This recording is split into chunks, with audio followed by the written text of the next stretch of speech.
IBC health நேயர்களுக்கு வணக்கம். யூஸ்வலாக இந்த வீடியோவில் உங்களுக்கான ஒரு ஹெல்த் டிப்போடு தான் நான் வருவேன். இன்றைக்கும் அதே மாதிரி உங்களுக்கு ரொம்பவே யூஸ்ஃபுல்லான ஒரு ஹெல்த் டிப்பு தான் நான் எடுத்துகிட்டு வந்திருக்கேன். நம்ம காலையில் என்ன சாப்பிட்றோமோ அதோட எனர்ஜி தான் அன்றைக்கி நாள் முழுக்க நமக்கு இருக்கும்.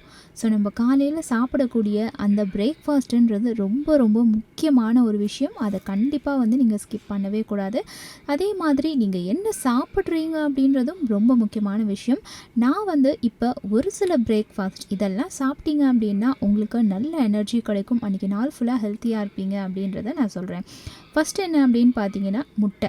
இந்த முட்டையை நீங்கள் காலையில் சாப்பிட்றதுனால ஏகப்பட்ட நியூட்ரிஷன்ஸ் உங்களுக்கு கிடைக்குதான். அது மட்டும் இல்லை, அன்றைக்கி எண்ட் ஆஃப் த டே வரைக்கும் நீங்கள் எனர்ஜியோடு இருப்பீங்க அப்படின்னு சொல்கிறாங்க.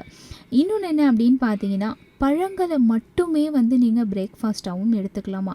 ஸோ இப்படி பழங்களை மட்டுமே நீங்கள் சாப்பிட்றதுனால உங்களுடைய பியூட்டி ஹெல்த்தும் சரி, உங்களுடைய ஆரோக்கியமான அந்த உடல் நலமும் சரி பாதுகாக்கப்படுது. ஏராளமான பெனிஃபிட்ஸ் வெறும் பழங்களை மட்டுமே நம்ம காலை உணவாக எடுத்துக்கிறதுனால கிடைக்குதுன்னு டாக்டர்ஸ் எல்லாம் சொல்லியிருக்காங்க. அதே மாதிரி வெறும் வெஜிடபிள்ஸை மட்டுமே நீங்கள் பிரேக்ஃபாஸ்ட்டாக சாப்பிட்றதுனால உங்களுக்கு ஏகப்பட்ட சத்துக்கள் கிடைக்குது. உங்களுடைய ஹெல்த்தும் இன்னும் அதிகமாக இம்ப்ரூவ் ஆகுது. அன்றைக்கி நாள் ஃபுல்லாக நீங்கள் ரொம்ப எனர்ஜியாக இருப்பீங்க, டயர்ட் ஆக மாட்டீங்க. இந்த மாதிரி ஹெல்த்தியான பிரேக்ஃபாஸ்ட் நீங்கள் சாப்பிட்றதுனால உங்களுக்கு டயர்ட் ஆகாது. இது ரொம்பவே முக்கியமான விஷயம். நிறைய பேர் காலையில் சுறுசுறுப்பாக இருப்பாங்க, அதுக்கப்புறம் மத்தியானம் சாயங்காலம்னு இப்படி வரும்போது ரொம்ப டயர்ட் ஆகிடுவாங்க. ஸோ இந்த மாதிரியெல்லாம் நடக்காமல் இருக்கணும் அப்படின்னா நீங்கள் காலையில் சாப்பிட்ற அந்த காலை உணவு ரொம்பவே முக்கியம்.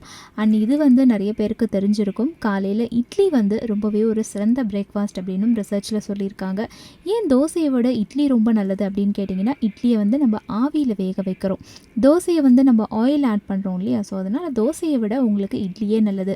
பட் தோசை கூட நீங்கள் சாப்பிட்லாம். எப்படி சாப்பிட்ணும் அப்படின்னு பார்த்தீங்கன்னா, அந்த தோசையில் ஒரு கேரட் தூவியோ இல்லை ஒரு வெங்காயம் தூவியோ, அப்படி இல்லைனா பீட்ரூட், இந்த மாதிரி உங்களுக்கு என்ன காய்கறி பிடிக்குமோ அதை அந்த தோசையில் தூவி நீங்கள் சாப்பிடும்போது தோசையும் ரொம்ப ஆரோக்கியமான காலை உணவாக இருக்குது.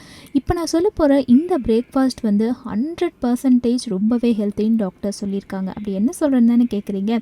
அவல். இந்த அவலை காலை உணவாக நீங்கள் எடுத்துக்கிறதுனால அவ்வளோ பெனிஃபிட்ஸ் உங்களுக்கு கிடைக்குது அப்படின்னு சொல்கிறாங்க. அவல் 100%ஐயும் தாண்டி 200% ஒரு சிறந்த காலை உணவாகவும் இருக்குது. அண்ட் இது செய்யறதும் ரொம்பவே ஈஸி. அவலில் உப்புமா பண்ணி சாப்பிட்லாம், இல்லை பாலில் அவல் சக்கரை போட்டு கூட நீங்கள் சாப்பிட்லாம். சுகர் பேஷண்ட்டாக இருந்தீங்கன்னா இது நீங்கள் சாப்பிட முடியாது. பட் அவல் உப்புமா எல்லாருமே சாப்பிட்லாம். இந்த மாதிரி அவலில் இன்னும் நிறைய ரெசிபீஸ் எல்லாம் இருக்குது.